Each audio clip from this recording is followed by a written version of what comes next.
നിതിൻ രാജിന്റെ മരണത്തിൽ ദളിത് സംഘടനകൾ ആഹ്വാനം ചെയ്ത ഹർത്താലിലെ അക്രമ സംഭവങ്ങളിൽ സ്വമേധയാ കേസെടുത്ത് ഹൈക്കോടതി. സംസ്ഥാന പോലീസ് മേധാവി 3:30-ക്കുള്ളിൽ റിപ്പോർട്ട് സമർപ്പിക്കണമെന്നും കോടതി നിർദ്ദേശിച്ചു.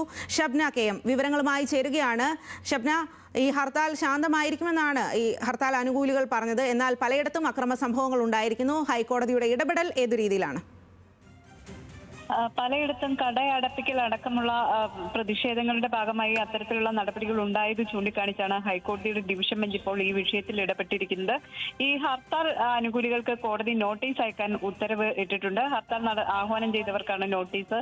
അതോടൊപ്പം തന്നെ നേരത്തെ തന്നെ ഇത്തരത്തിലുള്ള അക്രമ സംഭവങ്ങളെ തുടർന്നുള്ള പ്രതിഷേധങ്ങൾ, ഈ ഹർത്താലുകൾ കോടതി വിലക്കിയിരുന്നതാണ്. അതുകൊണ്ട് കോടതിയലക്ഷ്യ നടപടി സ്വീകരിക്കാനുള്ള നിർദ്ദേശമാണ് ഡിവിഷൻ ബെഞ്ച് ഹൈക്കോടതി രജിസ്ട്രാർക്ക് നൽകി. ഏതായാലും ഇതുമായി ബന്ധപ്പെട്ട് സംസ്ഥാന പോലീസ് മേധാവിയോട് കോടതി റിപ്പോർട്ട് തേടിയിട്ടുണ്ട്. അല്പസമയത്തിനകം തന്നെ ഡിവിഷൻ ബെഞ്ച് ഈ ഹർജി വീണ്ടും പരിഗണിക്കും. അപ്പോൾ പോലീസ് മേധാവി ഇതിൽ എന്താണ് സംഭവിച്ചത് എന്നത് സംബന്ധിച്ച് വിശദീകരണം നൽകാനാണ് കോടതി നിർദ്ദേശം നൽകിയിട്ടുള്ളത്.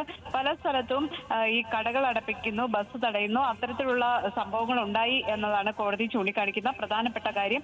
ഇത്തരത്തിൽ ഹർത്താലുകൾ നടത്തരുത് എന്ന് ഹൈക്കോടതിയുടെ നേരത്തെയുള്ള ഉത്തരവ് മറികടന്നാണ് ഈ ഹർത്താൽ എന്നാണ് കോടതി ഈ വിഷയത്തിൽ ഇടപെടുകയും അതോടൊപ്പം തന്നെ നോട്ടീസ് അയക്കുകയും ചെയ്യാനുള്ള കാരണം. ശരി ഷബ്ന.